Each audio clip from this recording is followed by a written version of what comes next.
আজকে আমি সবার আবদার নিয়ে চলে এসেছি সকাল সকাল রান্নাঘরে। তো আজকে আমার কাছে কে কী রান্না খেতে চেয়েছে আর সবার জন্য আমি কি কি রান্না করেছি সব কিছুই আপনাদের সাথে শেয়ার করব। আসসালামু আলাইকুম, কেমন আছেন সবাই? তো সকালে প্রথমে আমি ভাত ভাজি করে নিচ্ছি। তো এভাবে ভাত ভাজি করলে কিন্তু খেতে খুবই মজা লাগে। তো রসুন, পেঁয়াজ, কাঁচামরিচ দিয়ে কিছুটা ব্রাউন কালার হয়ে আসতেই দিয়ে দিলাম পাঁচফোড়ন আর জিরা। আর ভাতটা আমি হলুদ এবং লবণ দিয়ে মাখিয়ে রেখেছিলাম আর ভাতটা ভেজে নিয়েছি। ভাত ভাজির সাথে ডিম পোস্টটা খেতে কিন্তু আমার খুবই ভালো লাগে। এক প্রকার যুদ্ধ করেই একটা ডিম পোস্ট করে নিয়ে আসলাম। আর এখন আমি ভাত ভাজিটা খেয়ে নেব। তো ভাত ভাজি খাওয়া হলেই কিন্তু আমি দুপুরে রান্নাবান্নায় চলে যাব।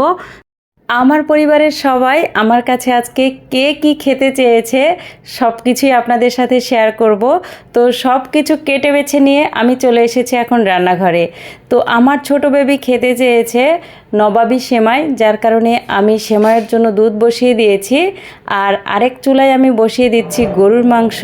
তো আমার আজকে ভীষণ ইচ্ছে করছিল গরুর মাংস দিয়ে আলু দিয়ে একটা পাতলা ঝোল তরকারি খেতে।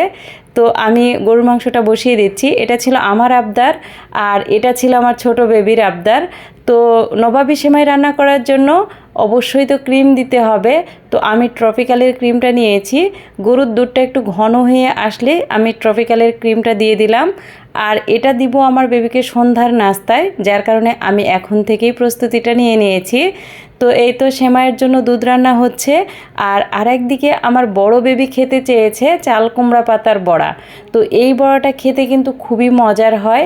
তো মসুরের ডাল বেটে নিয়েছি আর সাথে পেঁয়াজ বাটা, আদা রসুন বাটা, হলুদের গুঁড়া, মরিচের গুঁড়া, ধনিয়া গুঁড়া সব কিছু দিয়ে ডালটা খুব সুন্দর করে মাখিয়ে নিয়েছি।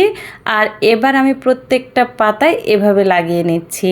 তো এই তো দেখে আপনারা অবশ্যই বুঝতে পারছেন যে কিভাবে করেছি। তো এরপর আমার বর খেতে চেয়েছে পটল ভর্তা।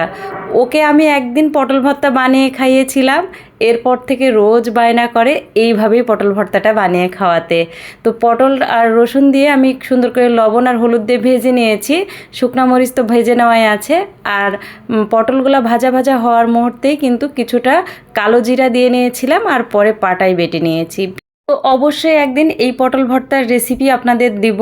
তো এরপর আমি যে পাতার বড়াগুলো বানিয়ে নিয়েছিলাম সেগুলো এখন ভেজে নিচ্ছি। তো পরিমাণ মতো তেল দিয়ে এটার মধ্যে এই পাতাগুলো ভেজে নিতে হবে মুচমুচে করে।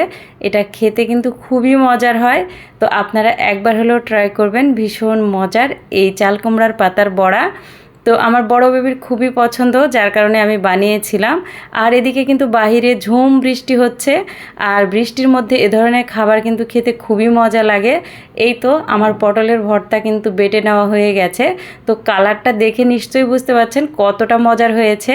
আর এদিকে গরম গরম ভাতও হয়ে গেছে আর গরুর মাংসের যে পাতলা ঝোল সেটাও রেডি। আর পাতার বড়াটাও ভেজে নেওয়া হয়ে গেছে। এখন আমরা সবাই মিলে দুপুরের খাবার খেয়ে নেব। গরম গরম ভাতের সাথে এই খাবারগুলো কিন্তু দারুণ ছিল খেতে।